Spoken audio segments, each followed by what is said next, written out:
All right, you know what we say, 5 minutes a day over time will make you dangerous. We want to be consistent. So this article here is talking about the U.S. job market's lingering weak spot, stagnant pay. So they're not happy with the pay.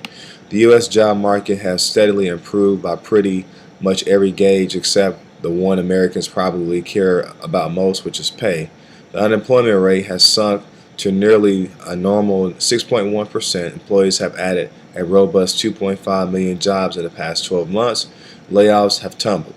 Yet most people are still waiting for a decent raise. Friday's August jobs report confirmed the average hourly pay has crept up only 2% a year since the recession ended 5 years ago, barely above inflation and far below the gains in most recoveries.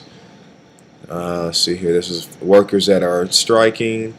Just pay, just why pay has been so weak and when it might strengthen are key issues for the Federal Reserve in deciding when to raise interest rates. The trend has mystified analysts. This is primary economic and policy puzzle facing policymakers right now. Why have wages remained so low in the face of improving economy? Said Joe Brusselli, chief economist at McGladney's, a tax accounting firm. Some economists expect pay to pick up eventually as job market keeps improving.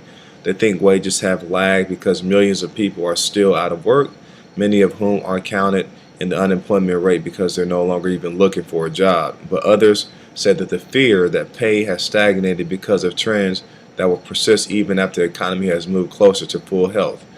They note that companies have been making more use of the temporary and part-time workers, usually at lower pay, to replace a full-time permanent job. And newer technologies have enabled businesses to produce more with fewer employees, which is so true. A survey of Harvard Business School graduates released Monday lends way to the notion. Nearly half of the respondents said that they rather invest in technology than workers. Just 40% expected wages and benefits to decline over the next 3 years. And that is, again, so true. You see people actually getting things done through automation as opposed to using a person that's going to call in sick or demand higher wages. So you can pretty much kind of go through that and see what they're talking about the jobs. Now, you know that's going to affect if the stock market is going to affect the economy. And if the Fed can't keep this under control, it's definitely going to cause problems with interest rates. So we want to keep our eyes open on this. So let me go into the open markets real quick. See what the pre-markets were talking about. All right. So yesterday the S&P closed out over 2,000 points again. So it was at 2,001.54, and we see the Dow was up. Russell was up. NASDAQ, Asia Pacific, doesn't look bad. Sorry about that. Europe market looks down a little bit. Well, a lot of bit. Nothing's in the green at all. And U.S. Treasuries and global indexes are pretty stable in sectors. They don't look that good. U.S. indices, I guess it's about a 50-50 thing. Looks like it's pretty much down too. Yep. So we'll have to see where the market goes today. Let's look at my portfolio on my simulation account and see what's going on here. Hoping that my BP oil, oh man, look at this. So my Adidas, I lost money on Adidas. BP oil is still kind of riding there, and General Motors just got hit a little bit. Alright, so we're going to have to move some things around. What I'm going to do is keep my eyes, well, I'm going to have to ride Adidas out because I bought that at $261 per share, and now I'm down to $257. So we'll look at, let me look at the trends on this and see what's going on. Well, that doesn't look good. So their target is 308, and I got it at 261 if I'm not mistaken. Let's go back and see what I got that at.